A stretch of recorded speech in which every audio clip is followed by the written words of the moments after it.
आज हेउछि नरक चतुर्दशी। कार्तिक मासर कृष्ण पक्ष चतुर्दशी तिथि को नरक चतुर्दशी बोली कहा जाए, कारण एही दिन श्रीकृष्ण और नरकासुर मध्य भयंकर युद्ध होइथिला।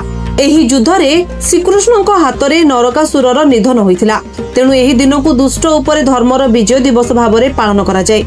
पौराणिक कहानी अनुसार पूर्वे नरकासुरर अत्याचार रे 3 लोकरे भय और आतंक सृष्टि होतिला। नरकासुर 16 सहस्र स्त्री लोकन को बंदी करी रखिथिला। जगतर पालनकर्ता श्रीकृष्ण नरकासुर को बद्ध करी 16,000 स्त्री मानक मुक्त करथिले। धार्मिक मान्यता अनुसार जदि केही भक्ति भाव रे भगवान श्रीकृष्ण आराधना करती तेबे से जीवन में समस्त प्रकार भौतिक सुख समृद्धि प्राप्त करती। यह सहित जीवन समस्त दुख विपद और संकट मुक्ति मिलता है। तेणु सनातन धर्म रे एही दिनटी अत्यंत पवित्र।